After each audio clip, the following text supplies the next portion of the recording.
ética que diz que é para a gente consultar se todo mundo está de acordo para gravar, né? Pode começar. Senhor, meu Deus e meu Pai, muito obrigada pela oportunidade de estarmos aqui reunidos, Senhor Jesus, em seu santo nome.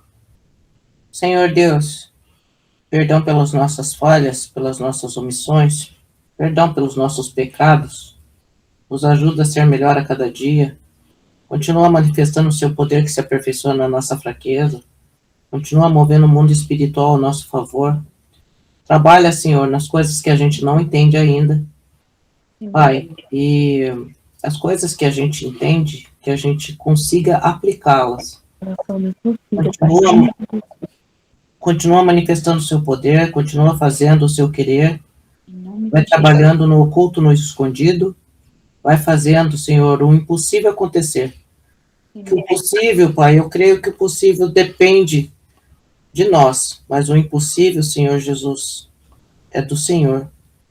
Continua movendo o mundo espiritual, continua fazendo as suas grandes obras nas nossas vidas. Em nome de Jesus, Pai. Senhor Deus Todo-Poderoso, muito obrigada, Pai, pelo seu mover, Sim, Pai. pelo seu agir. Senhor, as pessoas que vão assistir essa live, que elas sejam muito abençoadas. Tira todas as dúvidas, Pai, que o seu povo tem. Tira, Senhor Jesus, vai dia após dia, movendo o mundo espiritual e tirando as nossas dúvidas. Senhor Deus Todo-Poderoso, muito obrigada. É o que eu te peço, te agradeço. Usa o pastor Lucas e usa os nossos irmãos, Pai. Sim, meu Aqui Deus. neste lugar. Senhor Deus, guarda as nossas vidas, no nome santo do Senhor Jesus. E eu peço para o Senhor, neste momento, colocar sobre nós a sua santa armadura, Sim, a pacificação, a espada do Espírito, o escudo da fé, a couraça da justiça, o cinturão da verdade e as botas da preparação do evangelho da paz, para resistir ao dia mau. E depois de vencer tudo, que a gente permaneça inabalável. Amém. Durante todo o tempo, com súplicas e ações de graças, Pai, no nome santo do Senhor Jesus. Amém, amém e amém. Amém. Amém. Bom, irmãos, então nós vamos fazer um estudo hoje sobre cristianismo bíblico, né? Porque tem muitas versões do cristianismo, mas eu quis colocar bíblico para que a gente pegasse o Velho e o Novo Testamento com um conjunto, tá? E a Nova Era. Esse estudo, ele está na linha daquele que a gente está fazendo, né?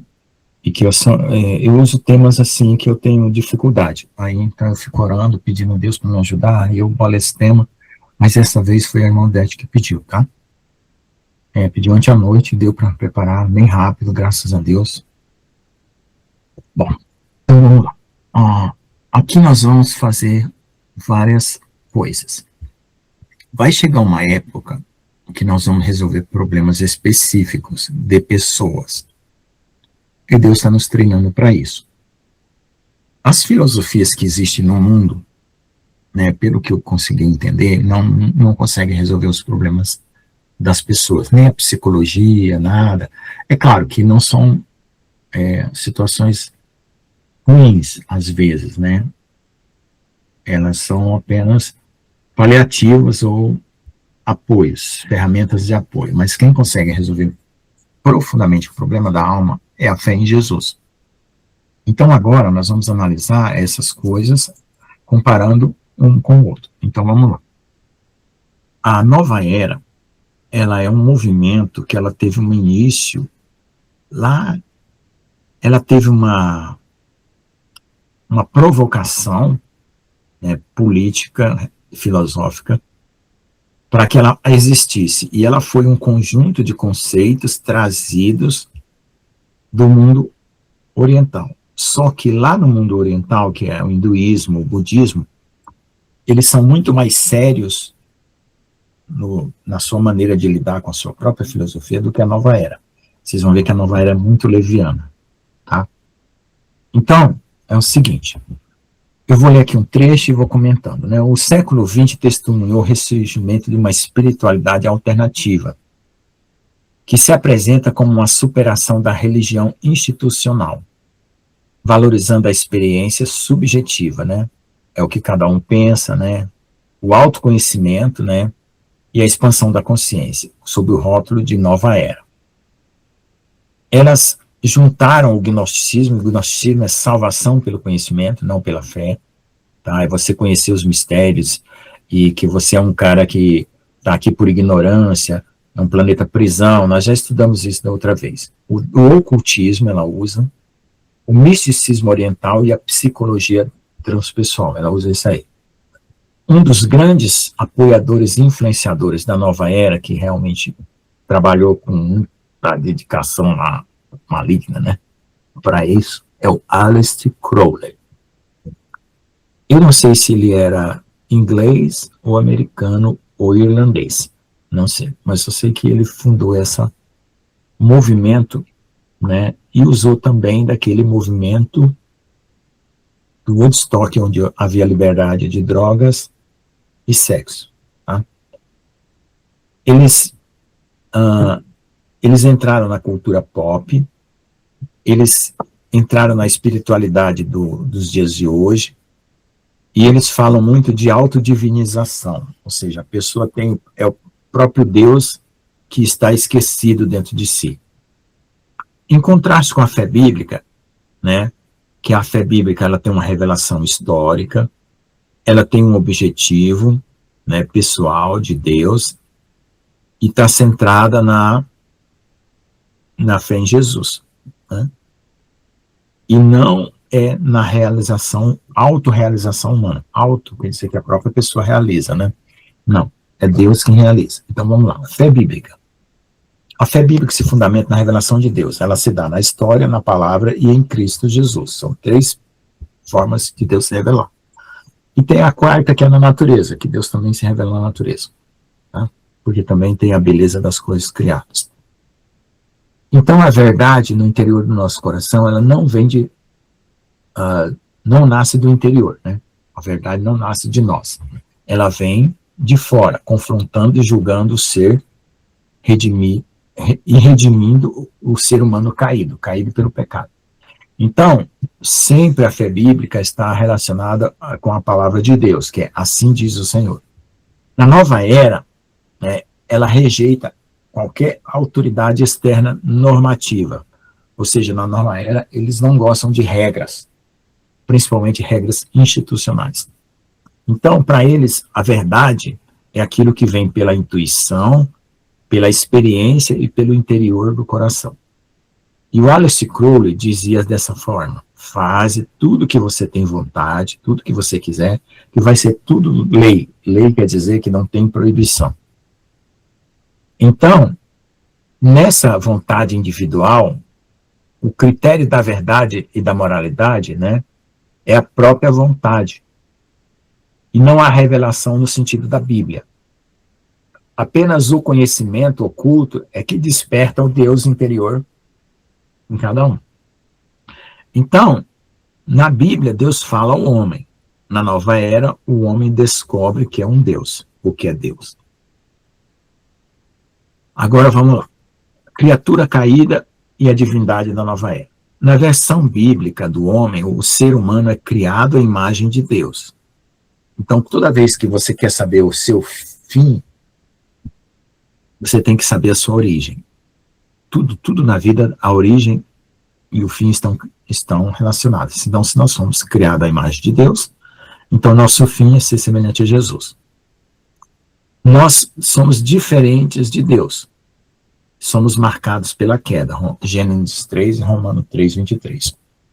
Nós somos criados à imagem de Deus, Gênesis 1, 26. Aí depois, se vocês quiserem anotando, vai procurando os versículos corresponder.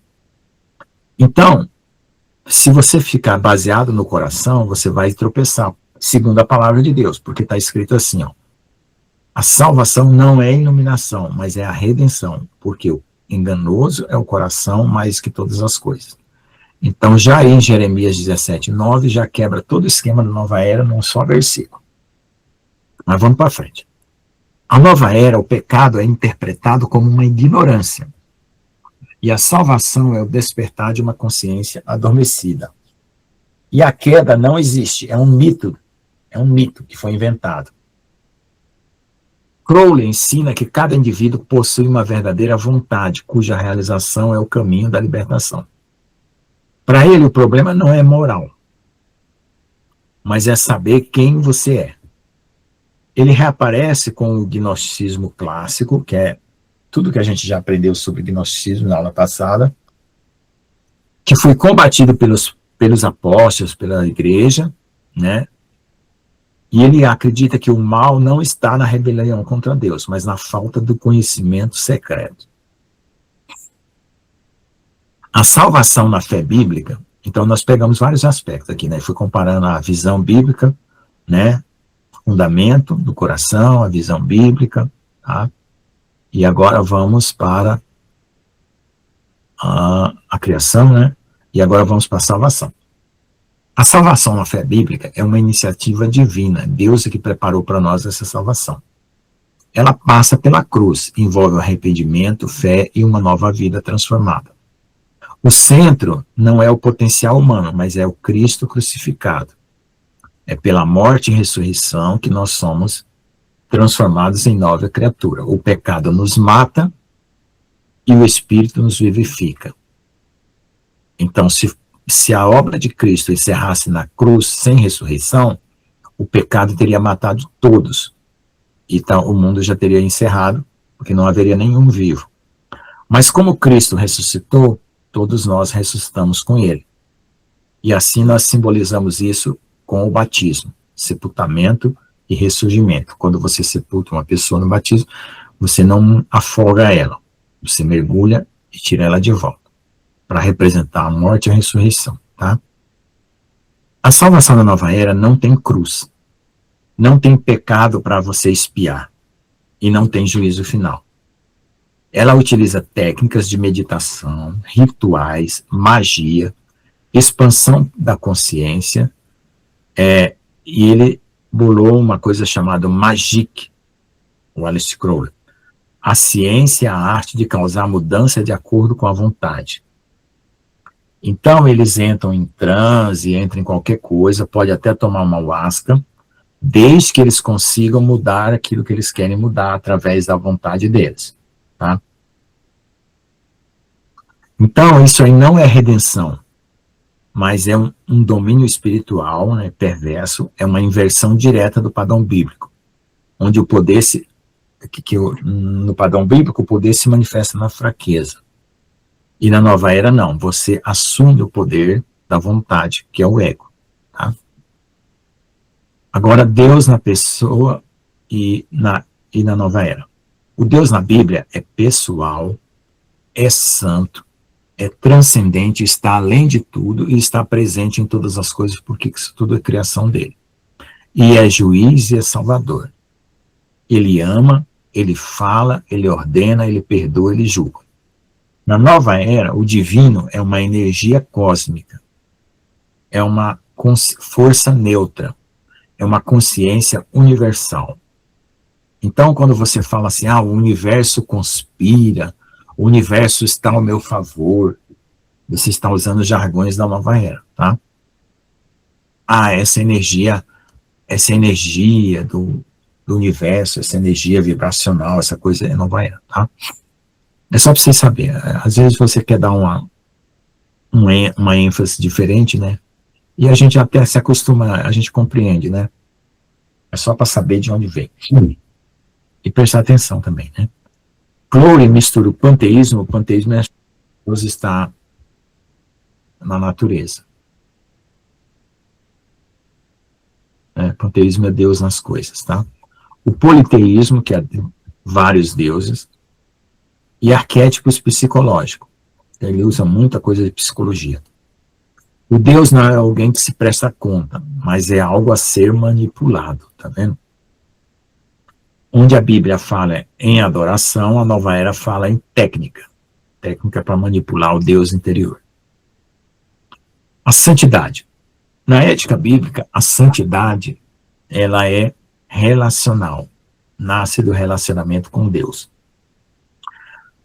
Ela está enraizada no caráter de Deus, porque Deus é santo. E ela é orientada pela própria santidade de Deus e pelo amor. 1 Pedro 1,16. Sede santo porque eu sou santo. Na nova era, a ética é fluida. Quer dizer que não tem uma coisa pronta, fixa, é subjetiva, depende da ideia da pessoa. É centrada na própria pessoa. A vontade é individual e é soberana sobre qualquer coisa. E qualquer limitação é visto como opressão. Essa situação aí produz uma espiritualidade sem arrependimento, sem cruz e sem transformação. Tá bom? Conclusão dessa primeira parte. A fé bíblica e a espiritualidade da nova era não são caminhos paralelos que conduzem ao mesmo fim. Elas partem de pressupostos opostos, produzem antropologias incompatíveis e conduzem a destinos espirituais radicalmente distintos. A nova era, incluindo o pensamento de Aleister Crowley, reedita a tentação do Éden. Na verdade, eles dizem que você será como Deus, ou seja, segue o ditame da serpente. O Evangelho diz o seguinte, que Deus se fez homem. Então, entre a autodivinização da nova era e a graça encarnada em Cristo, entre o ego exaltado da nova era e o Cristo crucificado, a Escritura não propõe uma síntese, uma junção, mas uma decisão. Tá? Então, você não pode ser cristão e ser da nova era ao mesmo tempo. Ok? Ou você é um, ou você é o outro. Não tem como juntar os dois. Amém? Eu vou agora para... Tem várias partes, igual o estudo passado tinha 7 partes. Eu vou para agora comparar a nova era com os ensinos de Paulo, tá? Depois eu acho que eu vou comparar com o ensino de Jesus, com o judaísmo, não me lembro todos os temas, mas vamos lá. Alguém quer comentar alguma parte, quer fazer uma observação bem rápida, para não tomar tempo e não virar uma aula paralela, por favor. Somente um comentário que possa ajudar ou contribuir com essa primeira parte. Então tá. Se não tem ninguém, vamos continuar. Então vamos comparar a nova era com o ensino de Paulo.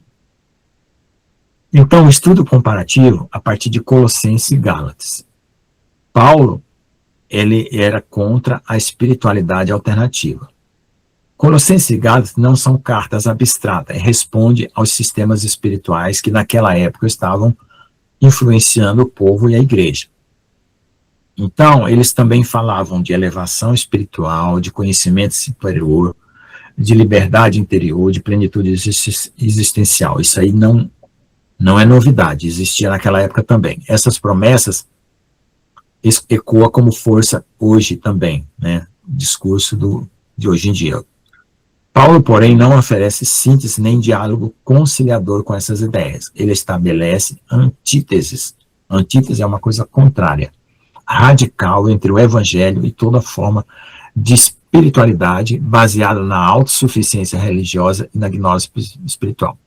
Então, a nova era, ela valoriza a autossuficiência religiosa e o conhecimento. Tá?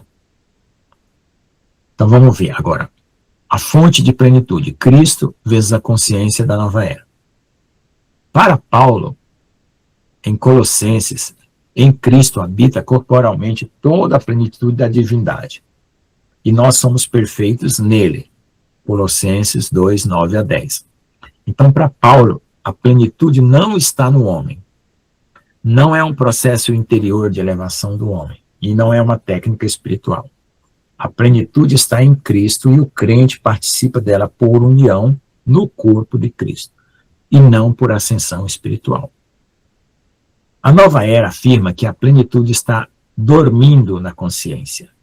E o caminho é a expansão interior. Cristo é apenas um mestre iluminado entre outros. Então, para Paulo, a plenitude é recebida por meio de Cristo. Na nova era, a plenitude é despertada. Agora a revelação. Paulo contra a filosofia espiritual. Vamos ler Gálatas 2:8. Colossenses 2:8. Tende cuidado para que ninguém vos faça presa sua por meio da filosofia e vãs sutilezas não segundo Cristo. Aqui Paulo não condena a razão, você pode continuar usando a sua razão na fé cristã, mas uma espiritualidade intelectualizada que mistura religião especulação cósmica, práticas de asepsia religiosa, que é aquelas coisas de usos e costumes, e mediações angélicas. Então a nova era tem muita mediação angélica. Os anjos e coisas aparecem para as pessoas e é tudo anjo caído, tá? A gente tem que falar rasgado, não pode deixar ninguém com uma ferida aberta, né? Tem que tirar a contaminação. A nova era, certo? O conhecimento ele é intuitivo, sempre eles recebem intuições, tá? É esotérico, no sentido, porque tem o exotérico e o esotérico. O esotérico é aquele místico, né? É aquela coisa mística.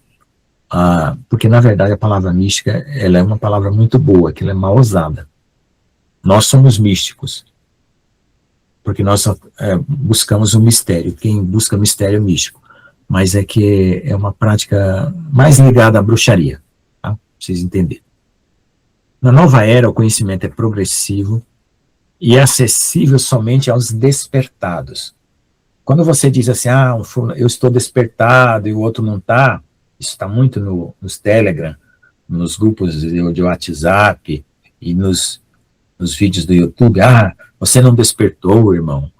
Você precisa despertar. Isso é a linguagem da nova era, tá? A verdade é Cristo. O despertar significa preparar para a volta de Jesus, só isso. Tá? E a gente entende que o mundo jaz no maligno e é só perceber o que está acontecendo no mundo. A verdade não confronta o ego, ela o confirma, né? Então, na nova era, ela confirma o ego.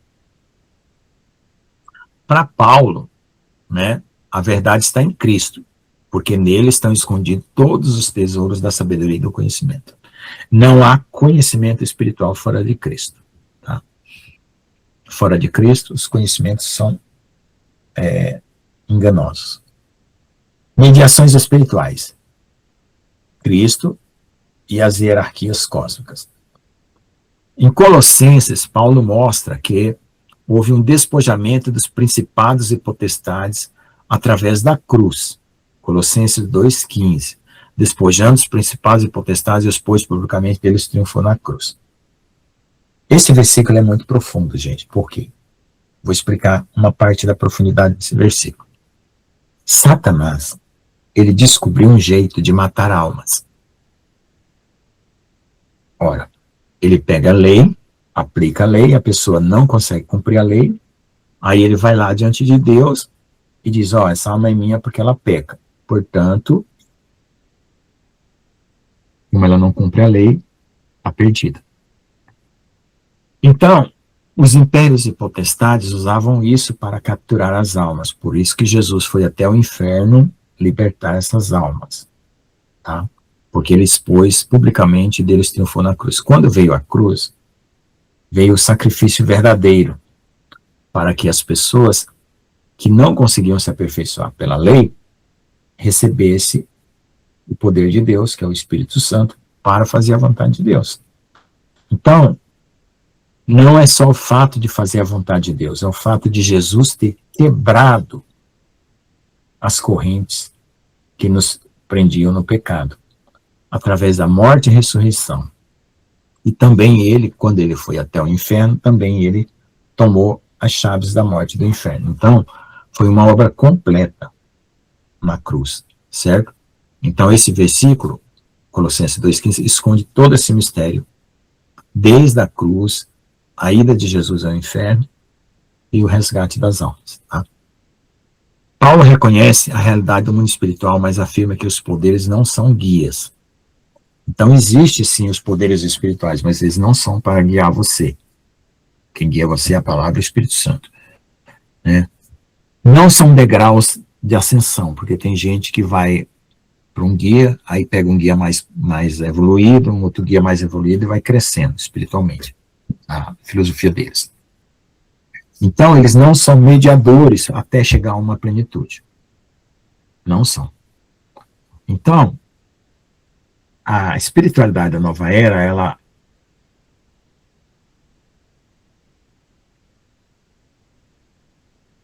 ela restaura eles, invoca eles, tá? usa de mestres espirituais para ascensão, usa de energias cósmicas, arcanjos, tá? Tem arcanjos na nova era, egrégoras. O que é egrégora? É todo mundo no planeta pensando a mesma coisa, forma uma egrégora, que eles chamam. Inteligências cósmicas. Para Paulo, isso não é iluminação, mas é regressão espiritual. Porque está escrito em Colossenses 2,18, ninguém vos prive do prêmio, como pretexto de humildade e culto aos anjos. Tá? Então, lá na época dos Colossenses, na cidade de Colossos, na Grécia, já tinha gente na nova era lá. Agora vamos aqui à lei, né, a cruz e os métodos espirituais da nova era. Gálatas critica a autossalvação. Gálatas 3:3. Tendo começado pelo Espírito, estáis vós agora aperfeiçoados pela carne? Em Gálatas, Paulo combate qualquer sistema que transforma a vida espiritual em um método. Não existe um método para a vida espiritual.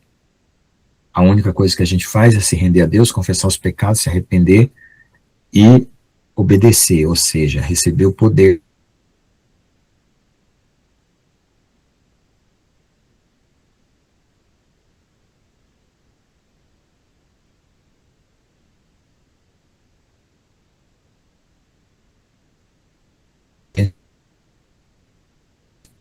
Espiritual por um método, ou substitua a cruz por um desempenho espiritual.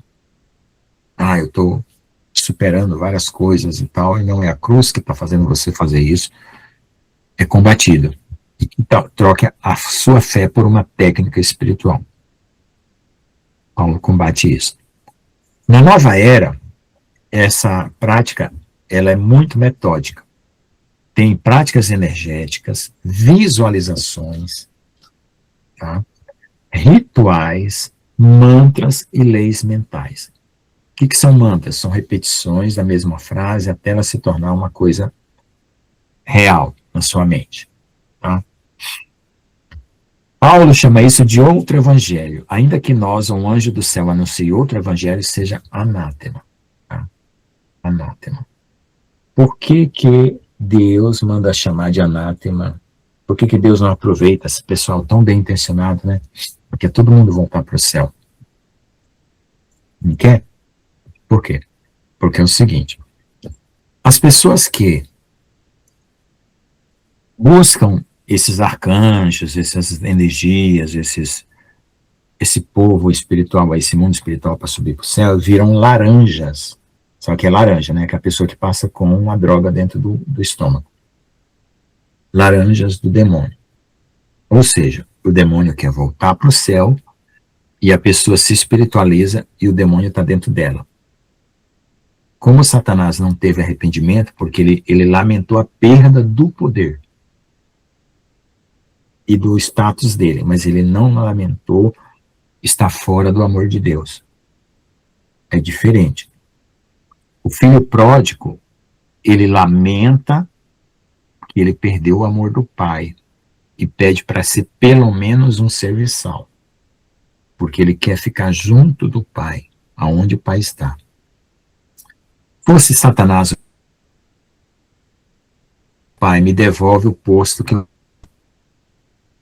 Então Deus fez esse teste com o coração de Satanás, por isso que ele não foi perdoado. Tá? Porque a gente não tem que servir a Deus nem por medo de ir para o inferno, nem por um objetivo de uma promoção espiritual. A gente tem que servir a Deus por amor. E conforme o amor e a obediência, Deus nos promove para um propósito, ou aqui na Terra, ou lá na eternidade. Amém? Então, Paulo inclui anjos que atingem diretamente espiritualidades mediúnicas e esotéricas. Então, nessa palavra de Gálatas 1:8, ainda que nós ou um anjo anuncie o evangelho seja anátema, né? Inclui todos esses seres espirituais aí. Agora vamos ver a liberdade do Espírito Santo e a autonomia da nova era. A liberdade para nós, na fé, para a liberdade foi Cristo que nos libertou. A liberdade não é ausência de limites. Não, tá? Autonomia absoluta. Você é dono do seu nariz, você faz o que você quiser. Soberania do eu, não. A liberdade é a libertação do pecado, da lei como meio de justificação, porque ninguém será justificado por causa da lei, e do ego como centro. Para a nova era, a liberdade significa a pessoa se autodefinir, usar a sua vontade como soberana, acima de qualquer coisa, e rejeitar qualquer forma de autoridade. Paulo responde da seguinte forma: fostes chamados à liberdade, não os useis da liberdade para dar ocasião à carne. Então, concluindo, a nova era dá ocasião à carne, completamente. Espírito Santo vê as energias da nova era. O Espírito Santo, para Paulo, é uma pessoa, ele fala, ele conduz a nossa vida, ele santifica, e ele produz um fruto moral completo, objetivo, que são os frutos de Gálatas, né? O fruto do Espírito é amor, paz, alegria, bondade, benignidade, mansidão, fidelidade, domínio próprio, aquela lista de 9. Na nova era, o Espírito é energia, vibração, frequência, e é uma força neutra. Ela nem é boa e nem é má. Tá? Não há santidade, é potencialização. Você recebe poder. Tá? Onde Paulo manda crucificar a carne, Gálatas 5:24, a nova era fala em integrar o ego. Integrar o ego. Nossa, essa palavra agora me pegou, né? Que eu uso muito essa palavra integrar. Glória a Deus. Vamos lá. Escatologia. Agora a nova criação e a nova era. Nem a circuncisão, nem a incircuncisão é coisa alguma, mas o ser nova criatura. A esperança cristã é escatológica, né? Histórica, corporificada e centrada na ressurreição de Cristo. Na nova era, a esperança é evolutiva, é contínua, é imanente, quer dizer, está presente nas coisas, e é psicológica. Não tem juízo final e apenas estágios de consciência. Conclusão final. Paulo não vê espiritualidade alternativa como um caminho incompleto, mas como uma substituição do evangelho. Colossenses e Gálatas, né, que são as cartas, mostram que a nova era retira a cruz, dissolve Cristo na consciência da pessoa, transforma a graça em técnica espiritual e troca a redenção por autoaperfeiçoamento. Em Paulo, a espiritualidade não sobe, ela morre e ressuscita. Já não sou eu quem vivo, mas Cristo vive em mim. Gálatas 2:20. Essa frase sozinha desmonta todo o edifício da nova era. Amém? Terceira parte. Agora, nós vamos estudar a nova era e o judaísmo. Será que o judaísmo tem poder suficiente para combater a nova era? Né, nós vimos Paulo, nós vimos a fé bíblica, vimos Paulo, né? É claro que Paulo é só uma visão específica de um apóstolo, tá? Mas é importante, porque também está incluído dentro do evangelho da fé bíblica. Mas agora é o judaísmo, né? Por quê que a gente coloca o judaísmo? Porque muita gente está sendo judaizada como uma forma de crer no evangelho. A gente pode aproveitar muitas coisas da Torá, da interpretação de coisas, mas nem tudo, tá? Nem tudo. Tem que prestar atenção. Alguém quer comentar? Antes de eu passar para a segunda parte, terceira parte, né? Não, né? Se quiser comentar. Um comentário rápido para a gente poder continuar, porque já são 9 horas. A nova era, ela frequentemente recorre a elementos do judaísmo como a cabala, nomes divinos, nomes dos anjos, misticismo e sabedoria antiga. E isso são apresentados como técnicas espirituais universais. Então, toda vez que você vê um judeu ou um cara da nova era ensinando técnicas de como fazer isso, como fazer aquilo, é nova era, tá? Tem gente aí que ensina técnicas de sair fora do corpo, entendeu? No entanto, essa apropriação ocorre fora da aliança, quer dizer, eles se apropriaram de coisas do judaísmo, sem Torá, que é a instrução de Deus, né, os 5 livros de Moisés, sem mandamento, sem temor a Deus, né, e sem responsabilidade diante de um Deus pessoal. Nova era não tem nada disso. Mas o judaísmo ainda tem, né? Tem mandamento, tem temor a Deus, tem responsabilidade e assim por diante. O judaísmo, tanto antigo quanto moderno, não é uma espiritualidade de expansão da consciência, mas uma religião de escuta. Shema Israel. Escuta o que o Senhor te fala. Essa é a base da religião judaica. É escutar a fala de Deus e obedecer através das escrituras e tal, aquela coisa toda. A transcendência absoluta e a energia cósmica. No judaísmo clássico e antigo, ouve a Israel, o Senhor é nosso Deus, é o único Senhor, Deuteronômio 6,4. Deus é absolutamente transcendente, está acima de nós, é pessoal, ele criou o céu e a terra e é distinto de nós, da criação. Né? Mesmo no misticismo judaico, Deus não se confunde com o cosmos. O mundo, o universo, é uma coisa, Deus é outra. Na nova era, não. É tudo a mesma coisa. O divino é imanente ao cosmos. Quer dizer, o cosmos e o divino são a mesma coisa. É uma força energética, é uma consciência universal e é um princípio neutro. No judaísmo, Deus cria o mundo. Na nova era, o mundo é que é divino. Agora, Torá. No judaísmo antigo, a Torá é a revelação histórica, ela foi dada externamente, ela é uma norma para ser seguida e ela nos vincula a Deus. Estas palavras não estão no céu, né? Deuteronômio 30, de 11 a 14. A espiritualidade judaica começa com obediência e não como introspecção.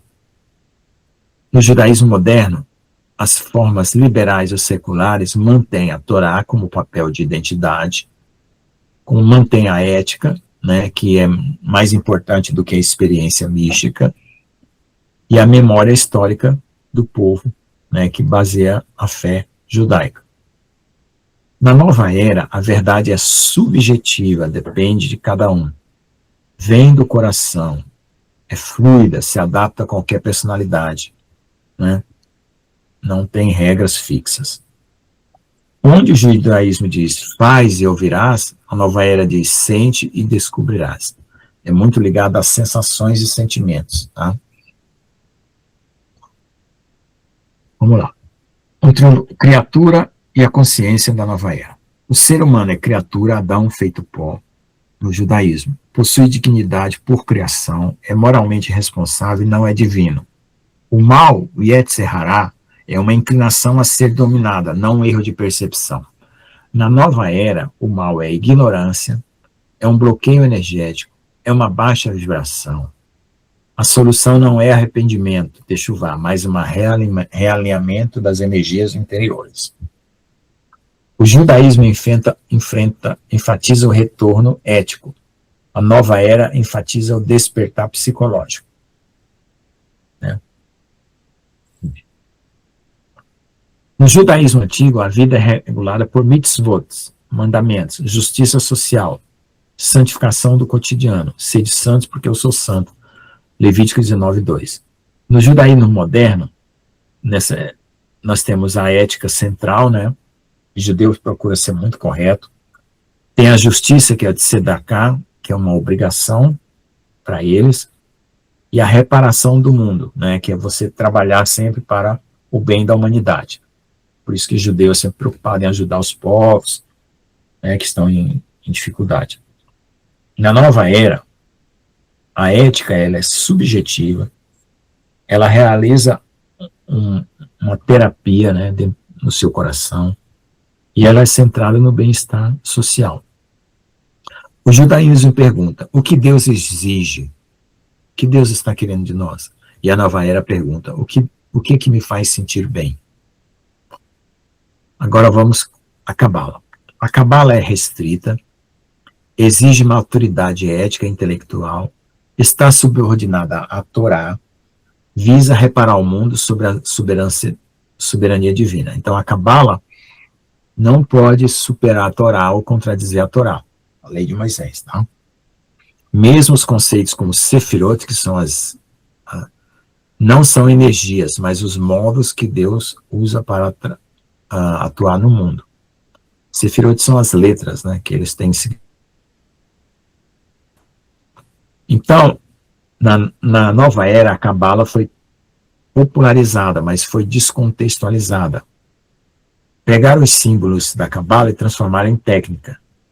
E usam os nomes divinos, né, os nomes dos anjos, como ferramentas de invocação de energia. Para o judaísmo, isso é profanar o nome de Hashem, né? O nome de Deus. Tempo e história, aliança versus eterno e presente. O judaísmo, o tempo é linear, histórico, orientado pela promessa de um Messias. A redenção ocorre na história, não apenas na consciência. Na nova era, o tempo é cíclico, né? Sempre vamos voltar aqui, toda vez morre e volta. É ilusório, o tempo não existe. E ele está dissolvido no agora, quer dizer, o que importa é o agora, não importa nada para trás nem para frente. Não tem memória salvífica, a experiência contínua, quer dizer, eles não estão preocupados com salvação nenhuma. Agora, o judaísmo antigo e moderno, o Messias transforma o mundo, estabelece a justiça e reconcilia Israel e as nações. Mesmo o judaísmo secular, a esperança messiânica se traduz em utopia coletiva. Na nova era não há Messias, existem os mestres iluminados, os avatares e os estados de consciência superior. O judaísmo espera a redenção do mundo. A nova era busca fuga interior do mundo. Agora vamos para a conclusão geral. A nova era não é uma continuação do judaísmo, mas uma desconstrução de seus fundamentos. Pegou o judaísmo e tirou o que interessava. Onde o judaísmo afirma revelação objetiva, Deus pessoal, ética, né, vinculada à prática, história redentiva, a nova era propõe uma intuição subjetiva, um divino que não tem personalidade, né, e uma ética que somente produz uma cura, você faz para poder você se sentir bem. E a consciência da nova era não tem nada a ver com a história.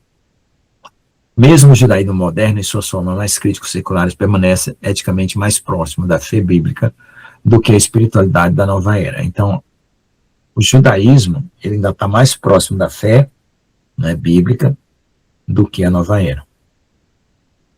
O judaísmo vive no temor do Senhor, a nova era vive na confiança do eu. Agora, vamos fechar aqui o assunto procurando descobrir como foi que começou a nova era, de onde ela vieram. Então, de onde ela veio, né? Então, nós vamos rastrear aqui o hinduísmo, o budismo. E vocês vão ver que mesmo o hinduísmo e o budismo não sendo uma religião que salva, né? E ainda tem melhor estrutura do que a nova era, tá? A nova era é um negócio totalmente depauperado. Então, a nova era não surge do nada, ela é o produto de um processo histórico de recepção de seletiva das religiões orientais no Ocidente. Veio coisas de lá do Oriente para cá e foi selecionado, especialmente a partir do século XIX, da teosofia transcendentalista, né, da psicologia profunda e da contracultura. Teosofia é um estudo de sabedoria de Deus, né, que Theo é Deus, Sofia, mas é um estudo totalmente místico, tá? Na verdade, né, a gente tem que falar, não é palavra mística, é esotérico. E busca coisas psicológicas profundas, né, e é contra a cultura que está no Ocidente.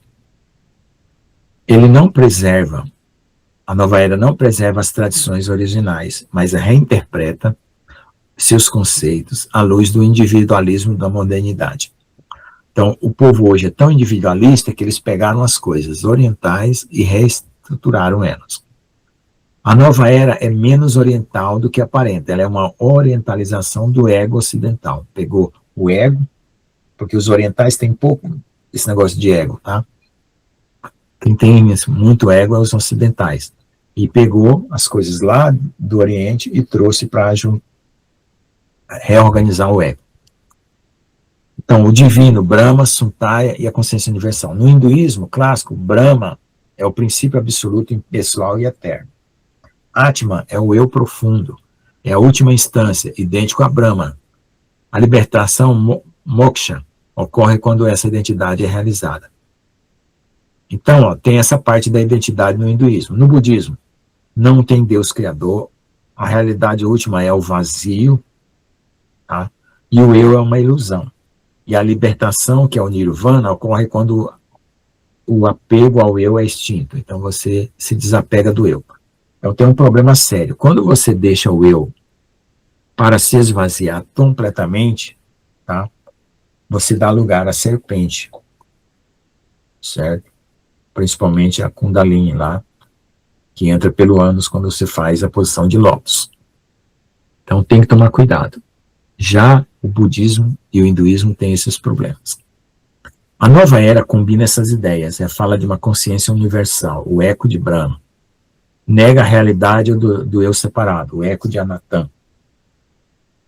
Exalta a experiência do eu. O resultado é uma síntese incoerente. Um não eu autocentrado. Por que não eu? Porque no hinduísmo e no budismo você tem que se esvaziar para poder perder as vontades malignas, carnais. Né? Você tem que se esvaziar. Porque eles dizem que a libertação ocorre ao desapego, né? Quando você desapega. Então, quando você faz isso, que você se esvazia para extinguir, você se anula. Mas a nova era faz uma coisa contraditória. Ela pega um esvaziamento da religião oriental e centra no eu. É meio estranho. Ela tira o eu e põe o eu. Não é muito certo isso aí. Bom, no hinduísmo, o problema humano é a ignorância. Também concorda com a nova era. Identificação com o mundo fenômeno. Quer dizer que a gente gosta das aparências, né? A salvação é conhecimento metafísico, não é perdão moral. Então, no hinduísmo não tem esse negócio de salvação, é perdão, né? É só adquirir conhecimento. O budismo, né? O sofrimento nasce do desejo e do apego às coisas. A libertação exige uma disciplina muito forte da ética, uma meditação e um desapego radical. A nova era, ela elimina a disciplina rigorosa. Ela descarta qualquer negócio de monastério, ficar longe, né, que os budistas ficam longe da sociedade, né, os católicos também ficam, né, ela descarta tudo isso. E ela mantém a linguagem do despertar. O que era renúncia radical lá no Oriente, né, aqui na nova era virou autoafirmação para a cura terapêutica, né, para a cura da pessoa. Salvação, moksha, e o nirvana. No hinduísmo e no budismo, a libertação é impessoal, dissolve a individualidade, rompe o ciclo do samsara. Então, no hinduísmo e no budismo, você deixa de ser o eu para ser o todo, para se unir ao todo. Tá? A nova era, a salvação é progressiva, psicológica e integrada à vida comum. Não há ruptura com o mundo, mas uma otimização da existência.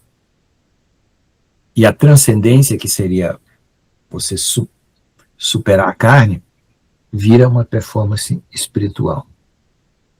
Karma, samsara e lei de atração. Karma, nas tradições orientais, é uma lei moral impessoal, vinculada às múltiplas existências, né? Várias reencarnações, frequentemente trágica e inexorável. Então você vem para se expurgar das coisas antigas, das outras encarnações. Na nova era, o karma é reembalado como lei de atração. Lei de atração é da nova era, tá? Energia que retorna, pensamento que cria a realidade. Peso ético e trágico do karma é diluído como otimismo motivacional. Então, o povo no hinduísmo e no budismo sente o peso das responsabilidades das vidas anteriores. Mas na nova era, não. Eles são levados à filosofia motivacional, ficar alegre, né? Buscar sempre a alegria, dependendo de qualquer coisa. Práticas espirituais, yoga. No Oriente, a yoga exige disciplina extrema, visam extinguir o ego e nega o mundo. Na nova era, as práticas são fragmentadas, elas são adaptadas ao bem-estar e usadas para produzir saúde e sucesso. Então, aquela asepsia religiosa do budismo e do hinduísmo vira técnica na nova era. Tempo, realidade e ciclos. No hinduísmo e budismo, o tempo é cíclico, sem recomeço absoluto e é repetitivo. Na nova era, o tempo é dissolvido, só o que importa é o hoje, e ele é relativizado, a mente, né, que cria o tempo, a história deixa de ter sentido redentor. Dharma. Dharma regula deveres, estrutura a sociedade, suborna o indivíduo ao cosmos. Na nova era, a ética é individual, emocional, subjetiva. O dever cósmico vira autoexpressão. Esse negócio de liberdade de expressão e tudo, né, que valoriza muito esse negócio de liberdade de expressão, por um lado é bom que você tenha a liberdade de falar o que você pensa, senão você não podia nem pregar o evangelho, mas por outro lado, está valorizando muito aquilo que a pessoa pensa em detrimento daquilo que é certo. Conclusão genealógica, né? A nova era nasce do hinduísmo reinterpretado, do budismo psicologizado, do ocultismo ocidental e do individualismo moderno. Ela herda os conceitos, mas rejeita a disciplina, tira o peso, né, espiritual que tem e a seriedade, e traz e tira a seriedade trágica, né, que as vidas passadas deram para as pessoas terem responsabilidade nessa vida agora. Ele tira tudo isso, tá? A nova era não é fiel nem ao Oriente e nem ao Ocidente. Ela cria uma espiritualidade leve, sem cruz, sem lei, sem renúncia real. O Oriente ainda busca a extinção do eu, mas a nova era promove a divinização do eu. Agora vamos comparar a nova era com a teosofia da Helena Blavatsky. Alguém quer comentar alguma coisa? Acho que essa é a última parte. Você só olhar aqui se essa é a última parte.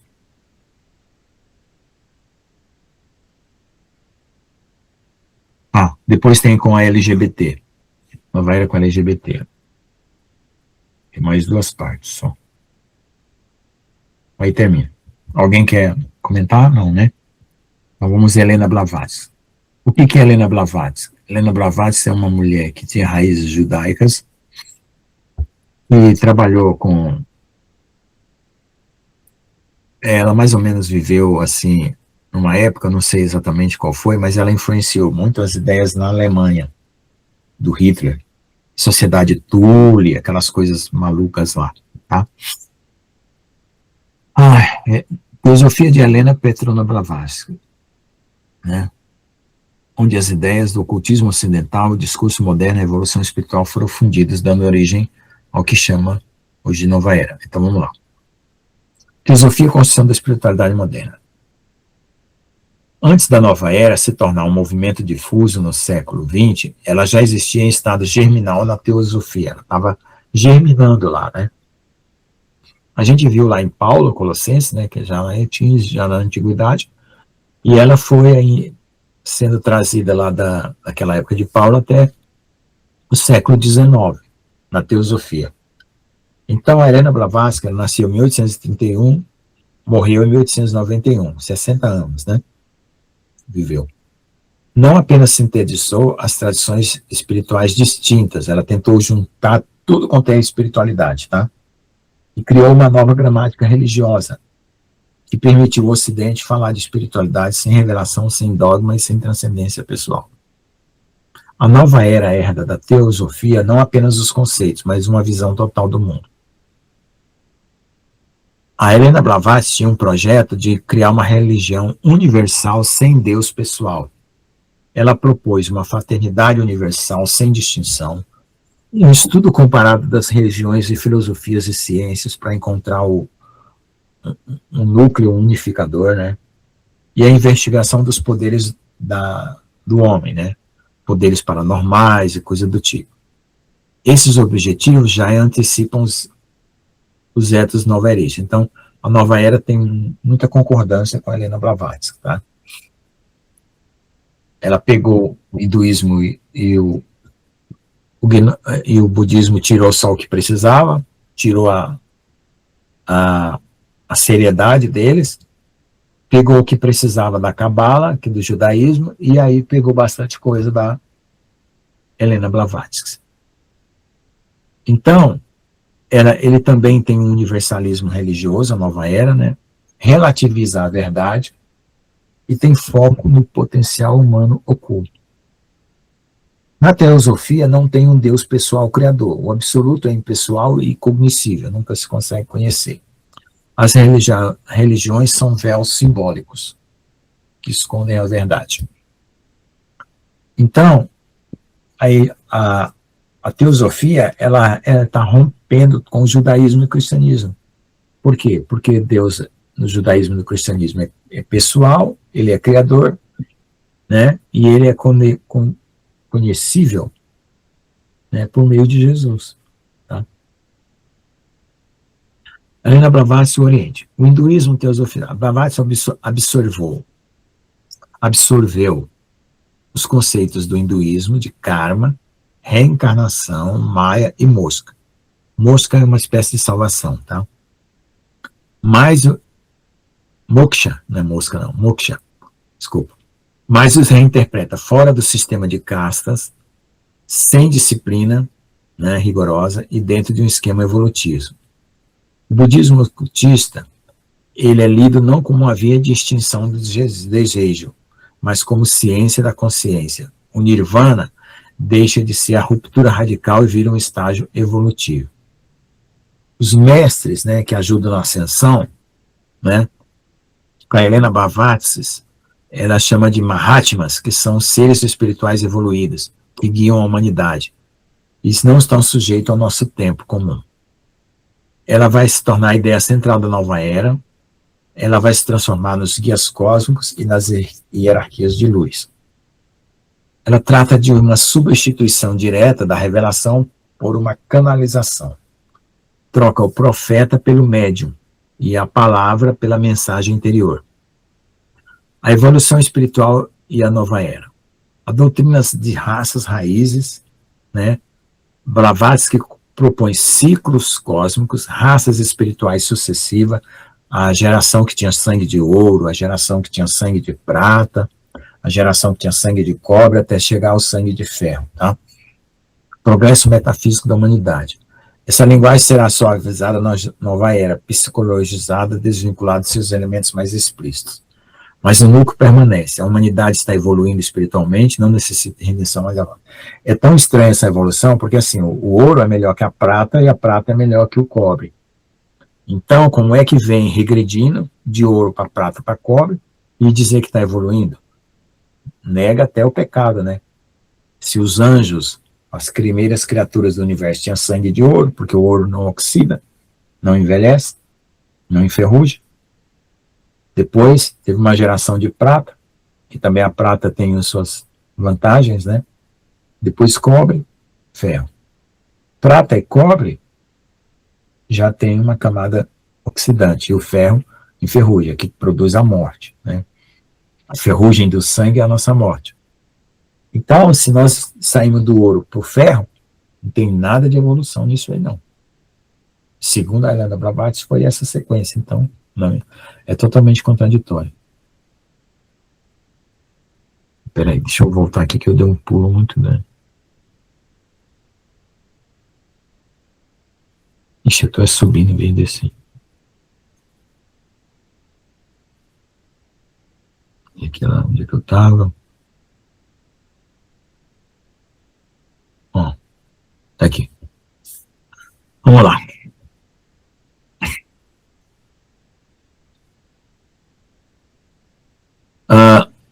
O ser humano é visto, né, nessas filosofias como portador de poderes latentes, poderes adormecidos, como microcosmo do macrocosmo, quer dizer, o pequeno do grande, né, e a essência divina. O pecado é substituído por ignorância cósmica.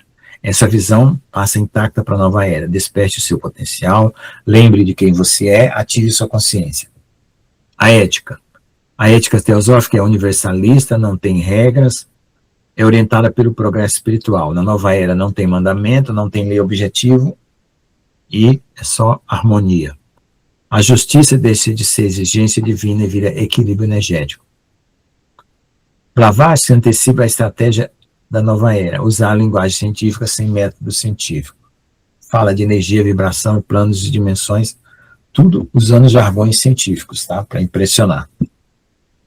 A nova era herda o vocabulário híbrido, né, místico, de ciência com religião. Tem uma aparência de racionalidade, mas não tem nada fundamentado. E não aceita que você faça testes para saber se aquilo é verdadeiro. Tá? A teosofia dissolve a revelação, substitui Deus por um processo, troca a salvação por evolução, converte a religião em um sistema esotérico. A nova era é a popularização cultural da estrutura de Helena Blavatsky. A nova era não é uma espiritualidade espontânea do século XX, mas o desdobramento histórico direto da teosofia de Helena Blavatsky. Então, a Helena Blavatsky foi muito responsável pelas ideias da nova era, tá? Ela herda o sincretismo religioso, que é a mistura das religiões, o evolucionismo espiritual, a gnose moderna, a rejeição da transcendência pessoal. Em síntese, a teosofia fornece a metafísica, a nova era fornece a linguagem popular. Então, na teosofia tem um pouco mais de fundamento do que na nova era. Ambas compartilham a mesma antítese em relação à Bíblia, e são contrárias à fé bíblica. Não tem redenção pela graça, mas é uma ascensão pela consciência. Tá? Agora vamos comparar a nova era com o movimento LGBT. Aí aqui ficou mais ruim ainda. Você vê que a nova era ela é totalmente oposta ao cristianismo. Depois eu comparei com Paulo, totalmente oposto. Depois eu comparei com o judaísmo, tirou coisas do judaísmo. Depois eu comparei com o budismo e o hinduísmo, tirou coisas do budismo e do hinduísmo. E ela é muito parecida com a da Helena Blavatsky, só de uma forma moderna. Aí eu falei assim, vamos comparar com essa filosofia LGBT, dos gays, né? Lésbicas, gays e sei lá o que é os... Aí vocês vão ver que essa filosofia não é nem filosofia, é movimento social político.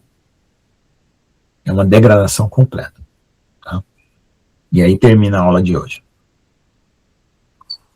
Bem cansativo, né? E pesado também para nós aqui. Então, os dois fenômenos são distintos dentro de uma mesma atmosfera cultural. Né? A espiritualidade da nova era e os movimentos de emancipação LGBT não possuem origem comum imediata, nem uma finalidade idêntica. Um é religioso e o outro é político-cultural. Mas eles emergem e se desenvolvem dentro da mesma matriz da civilização moderna. Eles são marcados por rejeição de essências fixas, critica a autoridade transcendental, né, Deus, centralidade na subjetividade, que importa é o que você sente, e primazia da autoidentificação, tá? Então não tem nada a ver com a estrutura da história humana. É o momento e o aqui e agora, tá?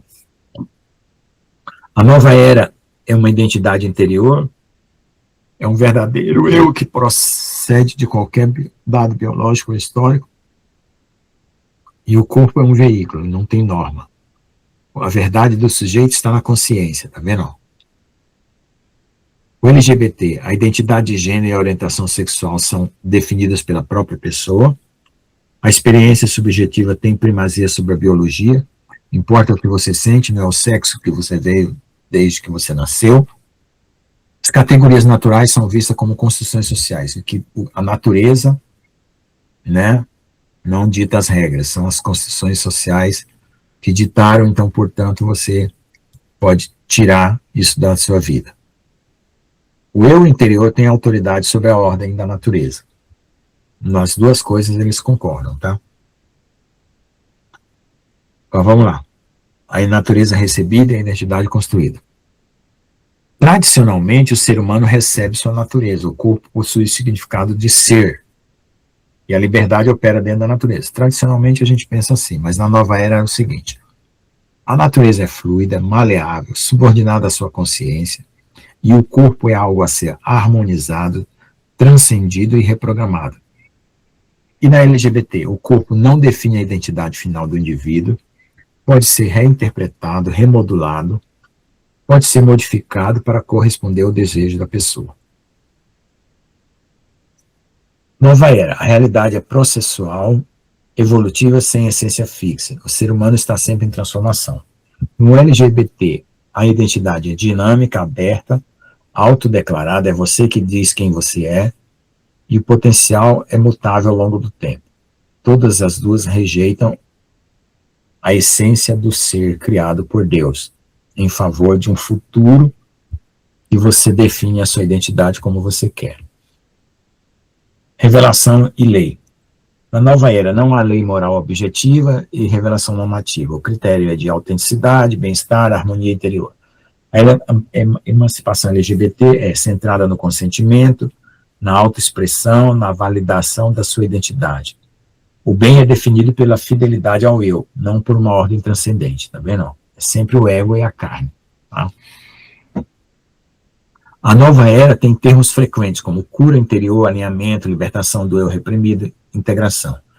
No LGBT tem afirmação, visibilidade, libertação da identidade, autenticidade. Em ambos, o sofrimento é interpretado como resultado da repressão externa. A nova era, a história caminha para uma nova consciência, uma nova humanidade, uma era de luz. O LGBT, a história é vista como um progresso contínuo de direitos, superação de normas opressivas, ampliação indefinida de identidade, e ambas operam com uma escatologia sem juízo, não tem julgamento final de coisa nenhuma. Fundamental as diferenças. Nova era religiosa e espiritual, e a LGBT é política e jurídica. A nova era fala de divindade. O discurso LGBT é secular. Né? A crítica final. A convergência nova era ocorre porque ambos partem de uma antropologia expressiva. Eles têm uma convergência porque sempre fala da coisa relacionada ao homem, tá? O eu interior é soberano, a natureza não tem normas sobre o ser humano, o homem é livre para fazer o que quer, e a liberdade redefine o que é real. O que é real não é o que Deus coloca, né? O verbo não se fez carne, a realidade não veio para se mostrar como ela é. Não, é o que você diz que é que vale. Do ponto de vista bíblico, isso representa uma inversão profunda.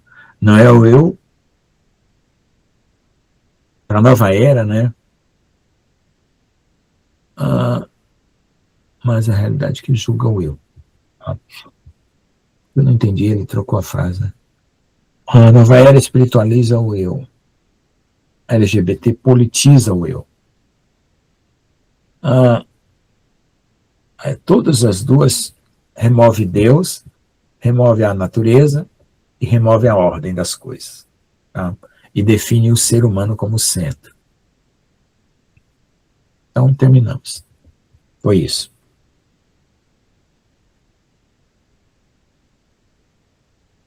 Alguém agora pode comentar o que quiser, porque terminamos, tá? Eu sou a primeira. Professor, muito profundo, não entendi muita coisa, minha mente travou. Desde o início, vou conversar com você, que minha mente travou. Fui tentando entender, mas o negócio foi tão assim, você foi destrinchando. Quem disse que eu acompanhei? Não consegui. É muita coisa, meu pai. Minha mente travou bem no início. Mas tem as coisas básicas que você já pode cortar, né, para você se defender. Né? Eu queria. Você citou um pouco aí. Você citou-se por cima só. O quê? Mas eu sei que vários assuntos aí que você citou, eles são. Você citou mais assim por cima, que eles são bem mais. Você não explicou muito a fundo, eles são mais. Acho que foi por isso, não sei. Eu só sei que minha mente travou, eu vou ser sincero, não sei o que foi que aconteceu. Eu tentei entender, não vou conseguir, minha mente travou. Mas faça a pergunta que eu explico. Eu queria perguntar sobre a serpente, candulinho, como é que é? Kundalini. A serpente, que eu ouvi falar nesse negócio.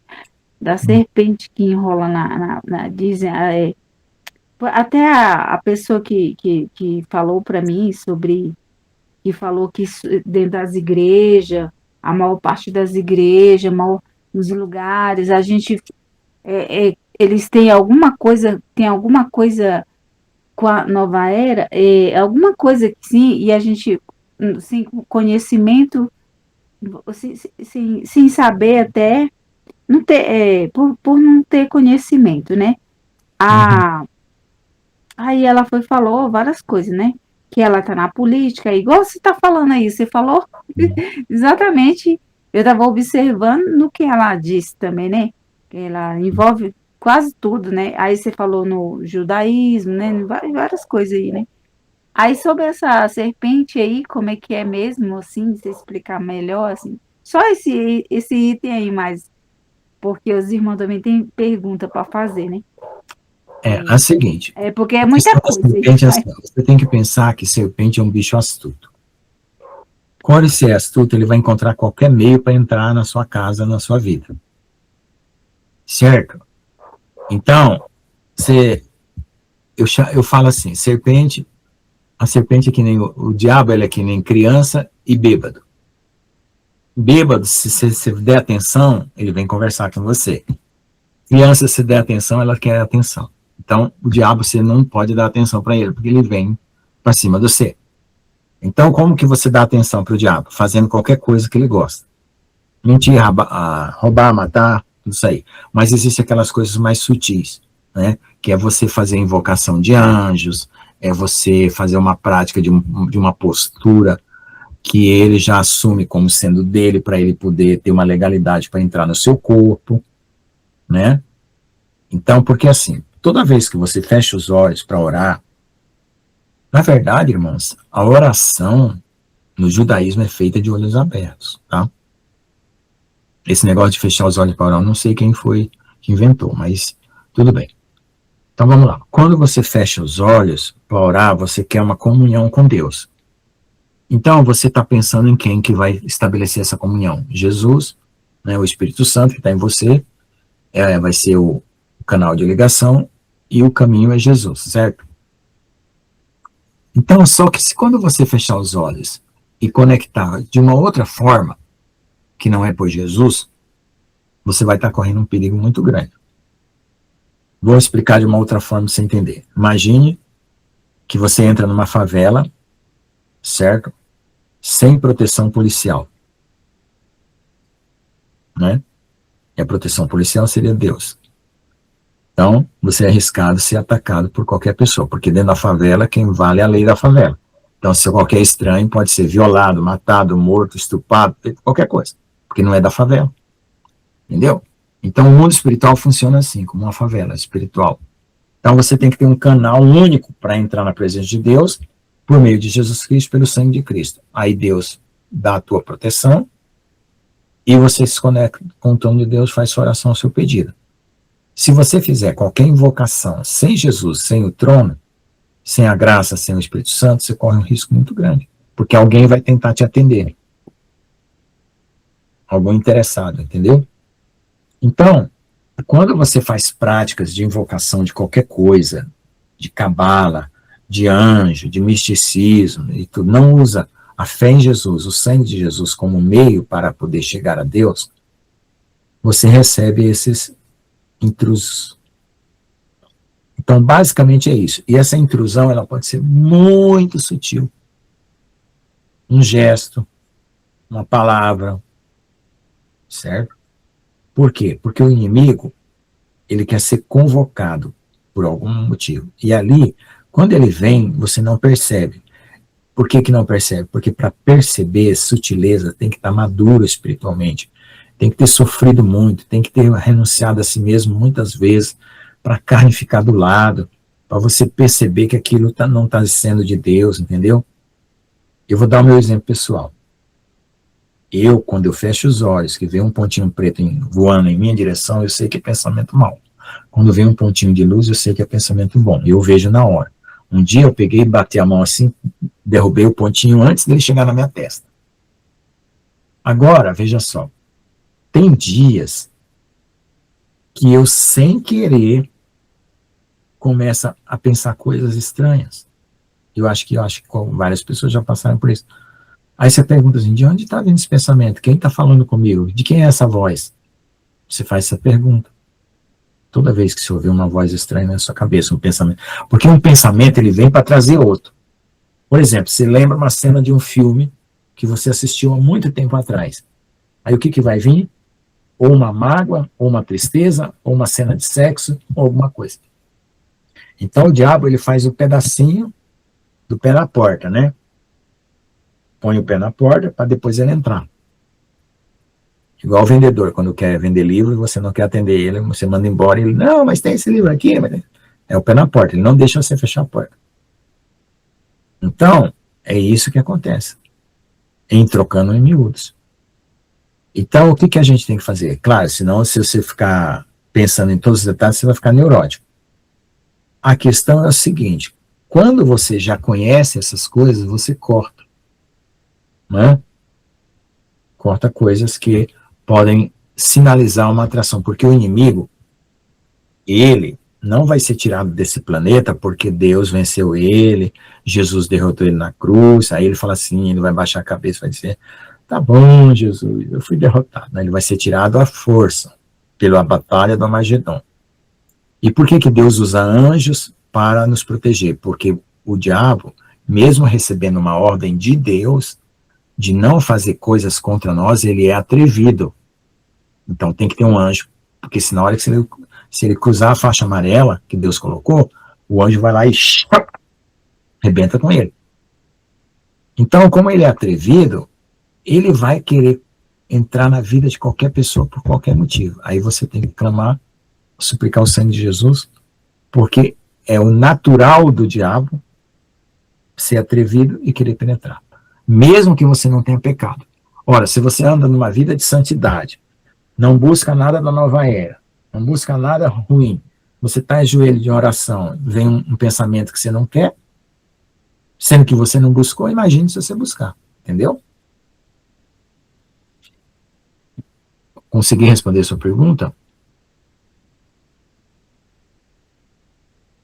Sim, eu entendi essa explicação. Só que não pode ficar neurótico, tem que clamar e confiar, porque a fé, o medo é o primeiro espírito que ele lança, medo e dúvida.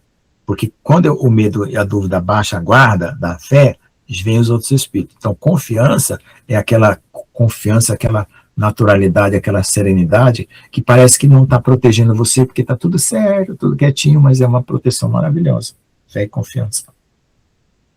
Você falou a mesma coisa aí do que a moça estava falando.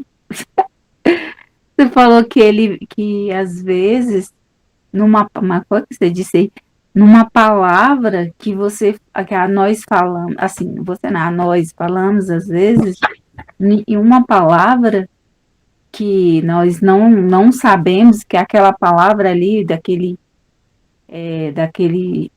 o demônio vem por aquela palavra. Ela falou isso, você falou também. Engraçado. Então, assim, eu não sei qual que é a maneira da realidade espiritual se manifestar. Então, a gente usa as palavras, por exemplo, energia, vibração, porque está na ciência. A nova era pegou da ciência. Mas é um comparativo, sabe assim? Você quer dar uma explicação para uma pessoa, você compara com uma coisa que a outra pessoa já conhece. Isso é um comparativo. Mas não necessariamente que ele vai dar abertura para o inimigo. Porque a abertura real mesmo vai ter quando você intenciona algo que é do inimigo, diretamente do inimigo. Entendeu? É quando você intenciona. Aí ela pegou, hein, professor? Aí ela pegou também um exemplo, aí ela foi falando, aí por causa que eu nunca tinha visto, eu achei curioso, mas foi só uma palavra, né, que ela deu sobre isso, porque ela disse que Deus revelou para ela e mandou ela explicar sobre isso, assim. Aí eu estava ouvindo uma explicaçãozinha dela, mais ou menos, né? Ela falando, por exemplo, quando a pessoa faz a tal de acupuntura, ela pegou esse exemplo aí, né? Uma pessoa que fez acupuntura, ela falou que ela abriu um portal e existe legalidade, e enquanto ela não é questão, e você aceitou Jesus, ou crente mesmo, pode que às vezes ela falou que tem cristão que faz acupuntura com outro cristão, dizendo que não tem nada a ver, sendo que é portais das trevas. Aí ela foi falar, nossa, ela falou umas coisas assim, tão que eu fiquei, o que ela tá... Tipo assim, porque para mim foi uma novidade, assim, que eu não tinha conhecimento, e essas coisas é importante, porque eu já vi falar muito de acupuntura, conheço pessoas que mexem com acupuntura, mas eu não sabia que isso abre portais, e ela falou que é tão real, que o demônio ele fica entronizado na vida da pessoa, e não é porque a pessoa é um crente que ele vai sair, não, porque ele não sai assim. Ela disse que tem certeza que estava falando, e o demônio não sai assim, não adianta. Aceitei Jesus, o demônio foi embora. Não sai, porque ela abriu um portal por legalidade. Então, ela tem que fazer aí tem que fazer, como ela falou, foi fazer uma campanha de libertação e na campanha eu fui liberto. Não, ela falou que é muito mais forte quando existe um portal desse. Aí foi falar umas coisas assim, aí eu falei, nossa, é tão sério assim essas coisas. Ela deu só esse exemplo, né? Mas ela disse que tem milhões. Ela disse que tem vasto milhões falou de isso aí, formas desse negócio de nova era, como que a gente pode abrir portais e se envolver com e dar legalidade para o inimigo sem ter conhecimento. Eu achei interessante. Por isso que qual é o nome dessa eu pessoa? falar. Oi? Qual é o nome dessa pessoa que falou isso aí? Eu vi, ela só comentou assim num podcast, uma pastora aí. Ela estava fazendo um comentário sobre Nova Era, explicando sobre o que as igrejas não explicam, e a igreja é entronizada dentro das igrejas, no meio cristão, uma coisa que eu vi acontecer portais abertos, e que a pessoa é crente, é tudo, e pensa que é liberta e não é liberta. Aí ela falou dessa tal dessa serpente aí que você falou, Copalina, como é que é? Essa serpente, que ela diz que enrola na coluna quando a pessoa faz essa tal de meditação aí. Ela vai subindo os chakras, né? É isso aí mesmo. Ela vai subindo os chakras. Quando ela chega no cérebro, ela causa uma Isso. Ela falou isso aí também. Ela falou que e não adianta que a pessoa que fez aquilo aceitou Jesus, toma Santa Sé, faz que lá. Ela disse que ainda continua, porque tem que fazer uma coisa mais séria para poder ser quebrado. Por isso que a pessoa tem dor, tem não sei o quê, não sei o quê, não sei o quê, por causa dessa serpente que ela ainda está lá, porque foi um portal legal. Não é assim que ele sai. Ela falou. Ela explicou umas coisas interessantes. Vou explicar para você como que acontece uma cura, que eu já vi acontecer. Veja só, vamos supor que você tem qualquer doença, não importa, se é uma gripe, se é uma febre, se é um câncer, qualquer coisa. Instantaneamente vem uma luz do céu assim, e queima e consome, numa fração de segundo. Você não precisa fazer a gradação espiritual, inserção de seta no corpo, invocação de nada, entendeu? A tua fé e a tua confiança, no momento que a cura chegou, executa instantaneamente, que nem um holocausto, assim, que vem um raio do céu e tchum, que nem acendeu o fogo lá para Elias. Veio um raio, tchum, pegou fogo, entendeu? É instantâneo, precisa de nada. Só precisa de fé em Cristo, Jesus, do momento certo que Deus preparou para aquilo acontecer. E quando Deus vai curar alguém, Ele manda você orar intensamente, porque aquele dia é o dia da tua cura. Eu vou falar de uma mágoa que eu tinha, né? Eu tinha uma mágoa muito grande, porque eu fiz um primeiro doutorado, fiz 2 doutorados. No primeiro doutorado me reprovaram porque eu botei versículo bíblico nos capítulos do livro. Aí eles fizeram um conluio lá para não me aprovar, porque eu era cristão.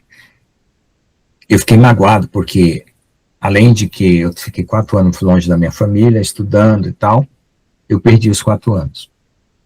E eu disse para o Senhor que eu queria perdoar aquela pessoa que me prejudicou. Tirou meus 4 anos de trabalho, que eu devia ter recebido até um salário melhor no primeiro doutorado. Eu disse para o Senhor, Senhor, eu não quero guardar essa mágoa, eu quero perdoar, eu quero perdoar, eu quero perdoar. Um dia eu estava trabalhando, e eu sempre pedindo,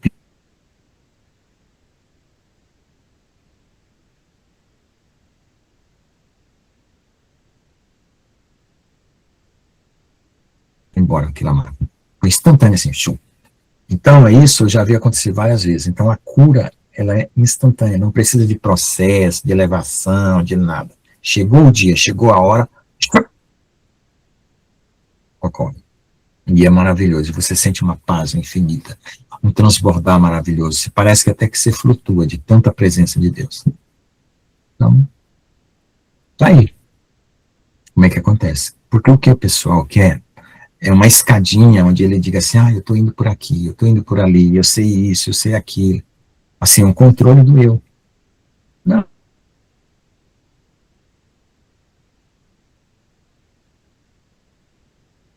viu?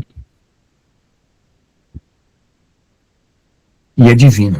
Você nota que, que é puro, que é maravilhoso. Você percebe na hora. Alguém quer mais algo? Pergunta.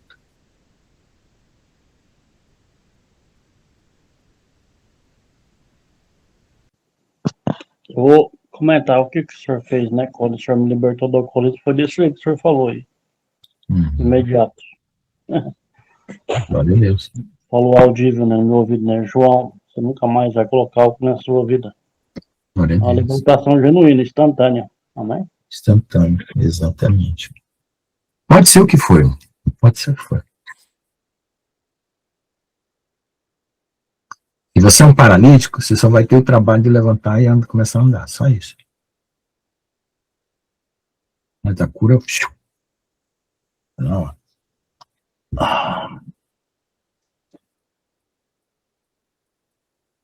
Amém. Então é isso aí, irmãos. Eu vou pedir agora para vocês, já são 10 horas, né? Orar para agradecer e eu vou parar a gravação, né? Ou 2 horas, né? Quase mais. Hoje em dia ninguém assiste, né? Por isso que hoje tem os shorts, né? Shorts são aqueles vídeos de 10, no máximo 10 minutos. Quase ninguém assiste o canal 1 hora e meia. Tem que botar 1.5. O povo tá tão bom que já estão pondo 2.0 já de velocidade. Vamos orar, agradecer. Se alguém quiser me perguntar alguma coisa a mais. Então, aí, por exemplo,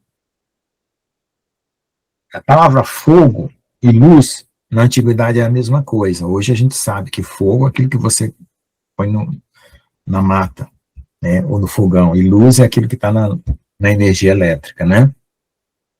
Então, é aqui, ó, aqui em cima tem uma luz, né?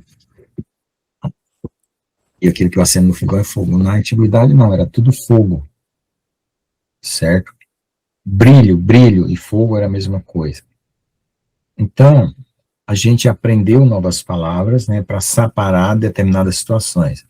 Aí tudo bem, não tem problema não. Energia é uma coisa da física, né? A, a frequência, quando você fala frequência, vibração, por exemplo, o verde tem uma frequência diferente do amarelo. Então, começa do vermelho, né? Para o visível, né? Tem o invisível também.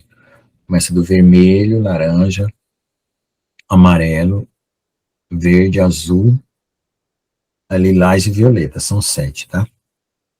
Então, o vermelho é o mais baixo, o violeta é mais alto. Aí você distingue por cores. Então, por exemplo, se aparecer um anjo que ele tem cor azul, ele vibra numa frequência maior do que um anjo que tem cor amarela. Aí você está usando a física, vamos dizer assim, né? Entendeu? É a natureza. Como o homem aprendeu a separar as cores pela frequência.